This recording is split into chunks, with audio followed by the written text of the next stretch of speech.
ប្រសាសន៍អាយដាមសុកសបាយណាអង្គរសង្ក្រានធ្វើឡើងក្នុងគោលបំណងផ្ដល់ឱកាសឲ្យពាណិជ្ជករសហគ្រិនអាជីវករផលិតផលពាណិជ្ជកម្មផលិតផល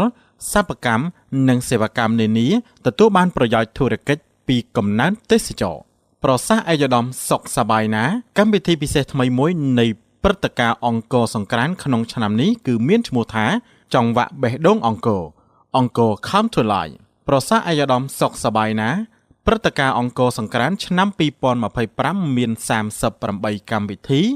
34ក្រុមការងារនិងយុវជនស្ម័គ្រចិត្តប្រមាណ 5000 នាក់សន្និសីទសារព័ត៌មានស្ដីពីការរៀបចំព្រឹត្តិការណ៍អង្គរសង្ក្រានឆ្នាំ2025ក្រោមប្រធានបទស្នាមញញឹមសាទរសង្ក្រានឆ្នាំថ្មីរៀបចំដោយសសយក បានប្រព្រឹត្តទៅនាព្រឹកថ្ងៃទី9ខែមីនាឆ្នាំ2025សន្និសីទសារព័ត៌មាននេះមានការចូលរួមដោយឯកឧត្តមហ៊ុនម៉ាណីប្រធានសហភាពសហព័ន្ធយុវជនកម្ពុជាឯកឧត្តមសុកសបាយណាប្រធានក្រុមការងារប្រតិបត្តិអង្គរសង្ក្រានឯកឧត្តមប្រាក់សោភ័ណ្ឌអភិបាលនៃគណៈអភិបាលខេត្តសៀមរាបឯកឧត្តមហុងពៅអគ្គនាយកអាជ្ញាធរជាតិអប្សរាជាពិសេសអ្នកសារព័ត៌មានជាច្រើនរូបផងដែរ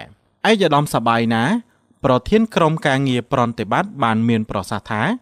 គោលបំណងនៃព្រឹត្តិការណ៍អង្គរសង្ក្រានគឺដើម្បីជួបជុំយុវជននិងមហាជនដើម្បីចូលរួមអបអរសាទរពិធីបុណ្យចូលឆ្នាំថ្មីប្រពៃណីជាតិខ្មែរជាមហាគ្រួសារខ្មែរបន្ថែមពីនេះអង្គរសង្ក្រានក៏មានគោលបំណងរំលឹក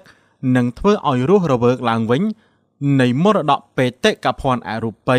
នៅលើទីតាំងនៃមរតកបេតិកភណ្ឌអរូបីដែលធ្វើឲ្យអង្គរមានជីវិតជាពិសេសនោះគឺផ្ដល់ឱកាសឲ្យយុវជនប្រជាជនភ្ញៀវទេសចរជាតិនិងអន្តរជាតិបានស្វែងយល់និងទទួលបានបទពិសោធន៍បន្ថែមអំពីភាពរុងរឿងល្បីល្បាញភាពសម្បូរបែបនៃវប្បធម៌អរិយធម៌ខ្មែរក៏ដូចជាការផ្ដល់ឱកាសឲ្យពាណិជ្ជករសហគ្រិនអាជីវករផលិតផលពាណិជ្ជកម្មផលិតផលសិប្បកម្មនិងសេវាកម្មនានាទទួលបានប្រយោជន៍ធុរកិច្ចពីកំណើនទេសចរឯកឧត្តមបានបន្តថាក្នុងឆ្នាំ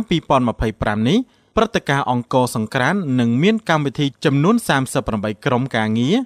34និងយុវជនស្ម័គ្រចិត្តចំនួនប្រមាណ 5000 នាក់ដើម្បីធ្វើយ៉ាងឲ្យព្រឹត្តិការណ៍នេះប្រព្រឹត្តទៅបានដោយរលូននិងមានភាពទាក់ទាញឯកឧត្តមបានរំលឹកបន្ថែមថា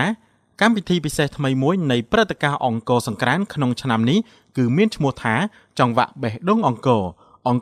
Come to Life សូមជម្រាបជូនថាចង្វាក់បេះដូងអង្គរគឺជាការសម្ដែងទស្សនីយភាពរយៈពេល3ថ្ងៃដែលនឹងបង្ហាញពីភាពប្រសពគ្នានៃការរំលឹកធ្វើឲ្យរស់រវើកនិងផ្សារភ្ជាប់ជីវិតនៃមរតកបេតិកភណ្ឌអរូបីនៅលើទីតាំងនៃមរតកបេតិកភណ្ឌនិងផ្ដល់ឱកាសដ៏ពិសេសជូនប្រជាពលរដ្ឋមួយដងក្នុងមួយជីវិតក្នុងការទស្សនាការសម្ដែងក្នុងបរិវេណប្រាសាទអង្គរដែលនឹងបង្កើតជាការចងចាំ